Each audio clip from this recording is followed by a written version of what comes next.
Tonight on Husky Update, the end of an era at Northeastern, demolition of Matthews Arena now complete, what comes next for the historic site. Plus, a City Hall hearing puts Northeastern in focus, what's being discussed, and how it could impact the university community.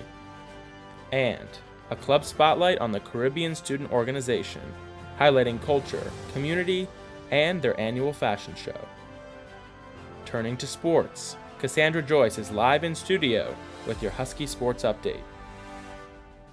The stories that matter most, on campus and beyond. Husky Update starts right now.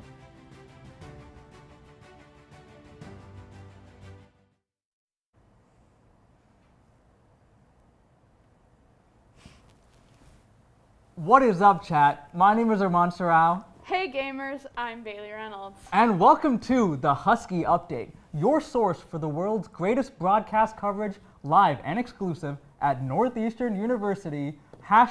#Go Huskies!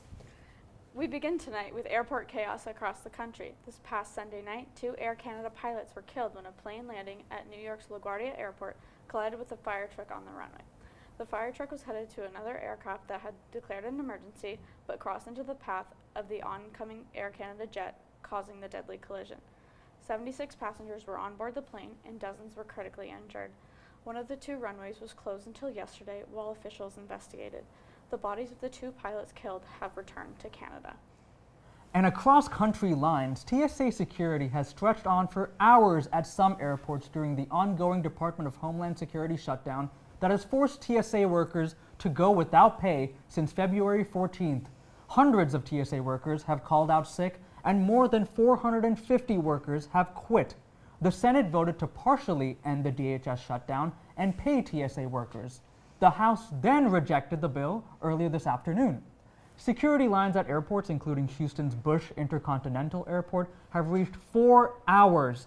TSA lines in Boston have not been as bad, according to travelers. But if you are traveling, you should leave extra time to make your flight. During the Department of Homeland Security shutdown, the Trump administration sent Immigration and Customs Enforcement officers to assist TSA employees, but many have complained that the officers did little to reduce lines. Officers have been spotted patrolling and assisting with screening in various airports around the country, but their presence has not been reported in Boston Logan. On Monday, the Boston City Council held a hearing to review Northeastern's policies regarding academic freedom and administrative transparency. This comes after complaints from the student body government have been reportedly dismissed by administrators. NUTV's Annika Guybin-Lin is live in studio now with more on that topic. Annika? Yes, on March 23rd, more than 100 people filed into the council chambers at Boston City Hall for a landmark hearing surrounding Northeastern's policies and student representation. The hearing was first ordered by the Committee on Education, calling to, quote, review administrative transparency and student freedoms in higher education. Students at the university had raised concerns regarding the level of engagement between students and administrators. Issues around the school's conduct toward international students' protection and federal immigration enforcement were also called into question. The 3-hour hearing included public testimonies from Northeastern students and faculty, including the student government president. My colleague, Nikia Jean Charles, has more on the story.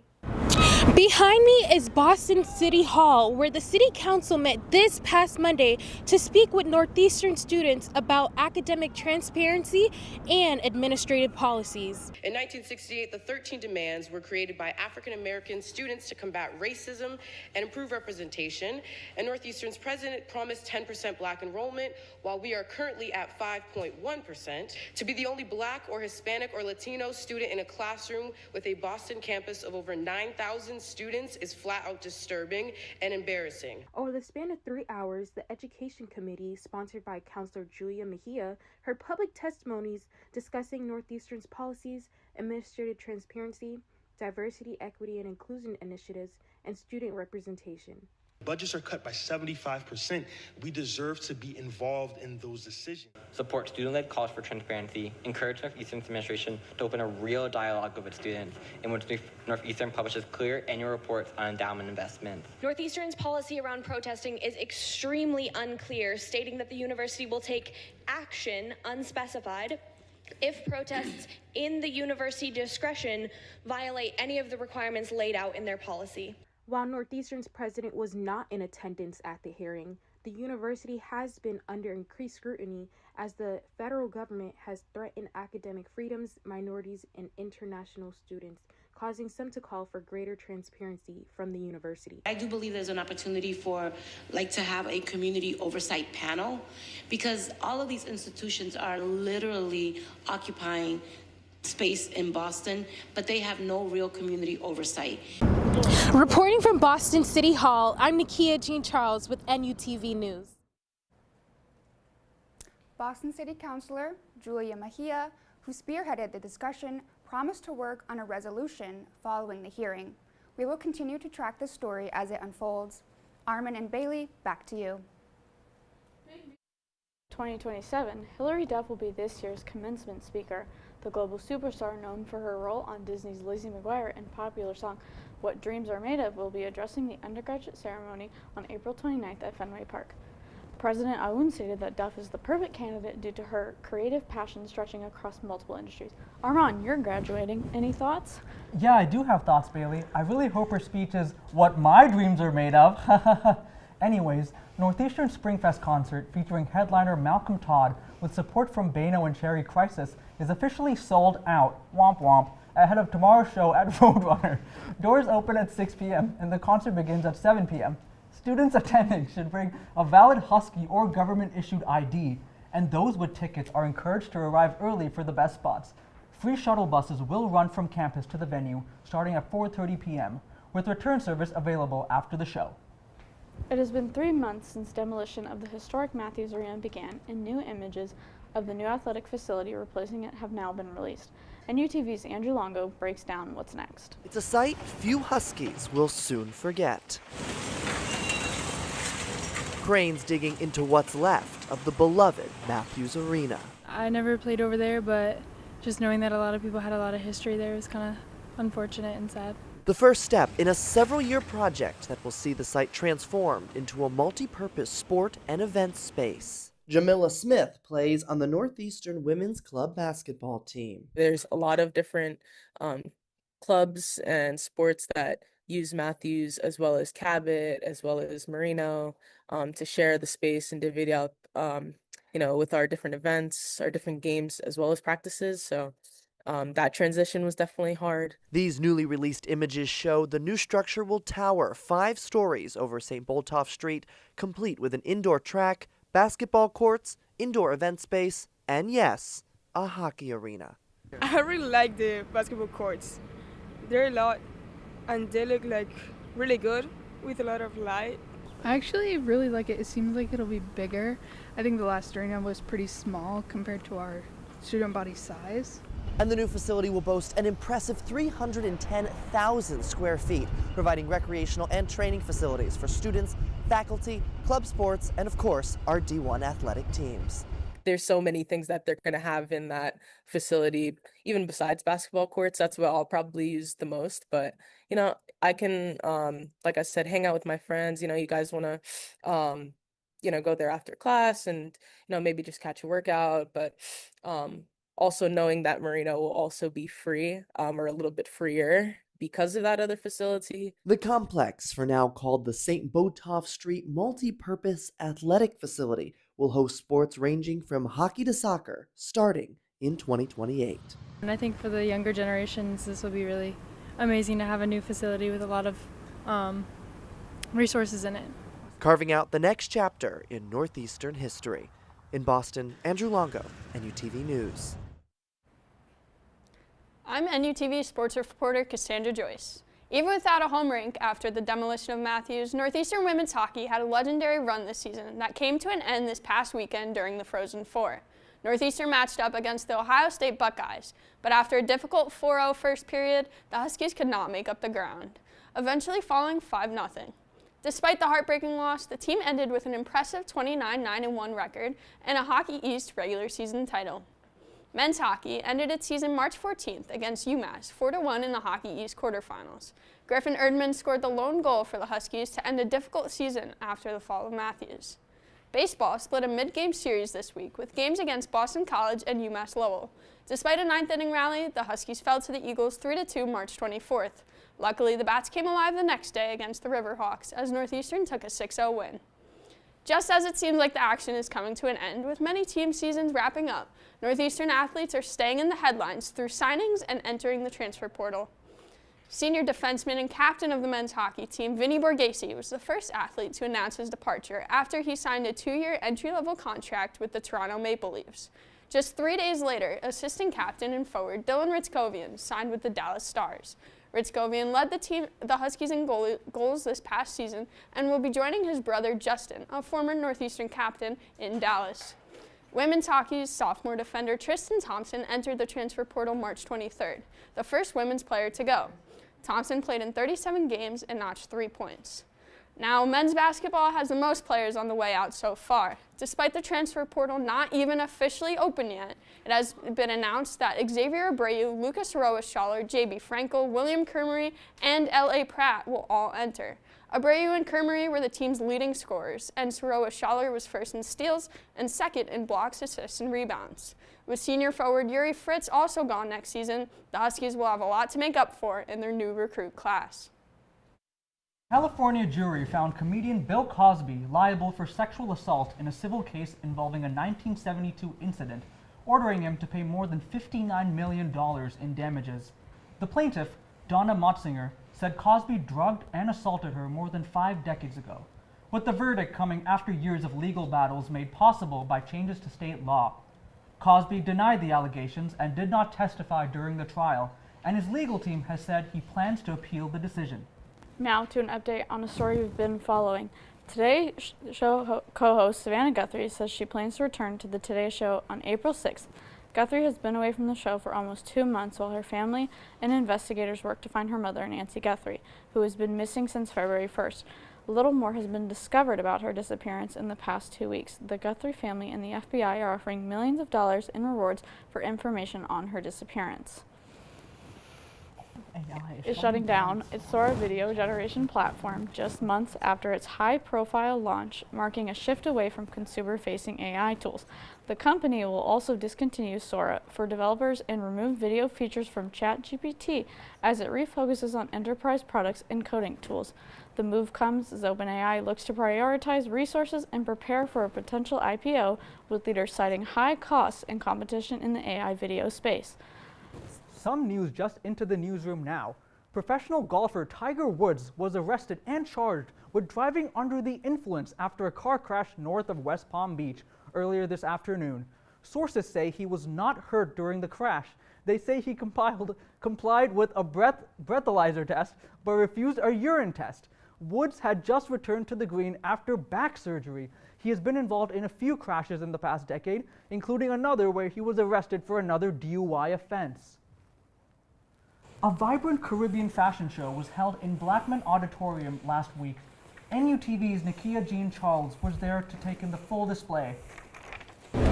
With rhythmic music, the Caribbean Student Organization is hosting a night no one will ever forget.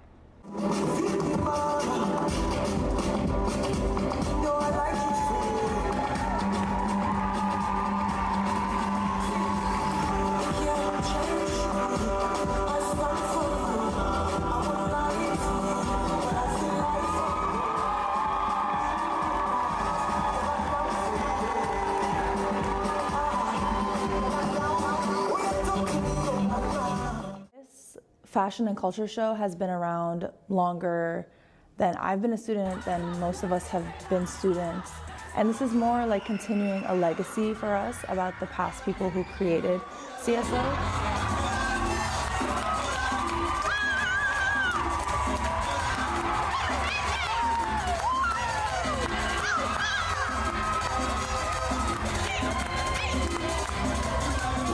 has it been rehearsing, being part of the process? Really exciting. This is my first year at Northeastern, so trying to find my people, and I've had a lot of fun learning, and the whole experience has been really fun and interesting, and I got to meet tons of different people. Just imagine a night of full culture and experience. You see so many different countries, so many different representations. Even being Caribbean myself, I didn't know about a lot of these other countries and the representation they had on our campus or from other campuses. I know I had some friends from UMass Boston even come in, so it was really great to see everyone come to fruition. In Boston, I'm Nakia Jean. Now to NUTV News correspondent Eve Lynn, who has a feature on the Northeastern Finance and Investment Club. The oldest and largest finance club on campus is setting up all students, finance major or otherwise, for success. With weekly meetings, mentorship programs, workshops, and guest speakers, they aim to help students with developing their careers and knowledge in the field. Our main goal as the finance club is to provide students with additional insights that they might not get in their classes. So we have a mentorship program, we have weekly meetings, we have an education cohort that has a smaller group of students. We have events like Wall Street Prep where we bring in outside guest speakers and lead a whole workshop. And basically our goal is to alleviate stress of students going into finance careers and giving them a foundation.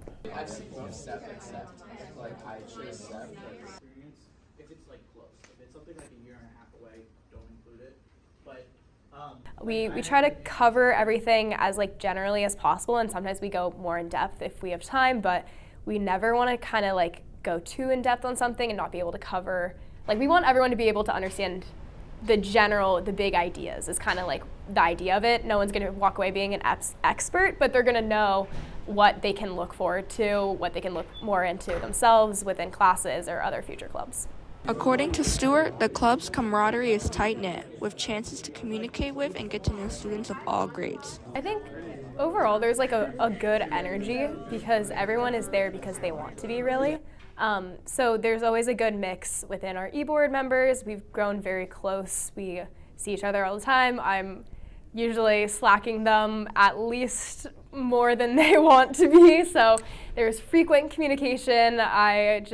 They're all wonderful people, and within the club too, I've been able to meet some awesome people as well. I think it is definitely a primarily younger group or age group, so it's been fun to kind of get to know some of the first years and see them kind of grow throughout the club, especially with the education cohort now. Recently, the club implemented an education cohort that interested members can join to have more deep discussion-based meetings about finance.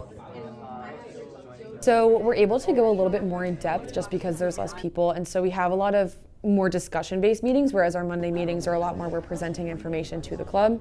So it's a great chance to get to know your peers more, and then also me and the other cohort leaders are able to form better connections with the students. As Northeastern continues expanding its reach with its many global satellite campuses, the Financial Investment Club is looking to expand and even out its many opportunities for students worldwide as well. We actually launched this semester the education cohort on the London campus, so we are working on trying to get it to all of our campuses just to make kind of a more even playing field when people come back, because we have kind of noticed that people that were maybe abroad the first, I was in NUN, and it was a bit of a culture shock coming to second semester Boston, and everyone was kind of oh, you need to do this, you need to do that, and I felt so panicked and behind. And so we're really trying to ease people into it a little bit more, especially if they're gone for a full year, because I can only imagine what that would be like if I felt that behind from only being a semester off. So we're really just trying to make sure that people that want to learn more have the opportunity to, no matter where they are. It's Evelyn Lynn, NUTV News. So Bailey, what'd you think of that package? It really reminds me a lot of our own news director, Richie Kohler. He cares a lot about supply chains and supply chain management, so it was good to hear what he does in his major. Yeah, never heard of that guy. Anyways, that's the news. The rest is up to you. Be sure to follow our Instagram page and subscribe to our YouTube channel to stay up to date with us. Before I end off, I want to shout out many people in the studio, including our wonderful Bailey, Annika, Cassie, Richie, Paige, Kate, Marcel, and AJ. My name is Armand Sorrell. And I'm Bailey Reynolds, and I'd like to shout out those in the control room. We have Selena, Maddie, Brianna, Bella, Elizabeth, and Colin. And if there were any mistakes, it was absolutely Colin's fault. Thank you for watching.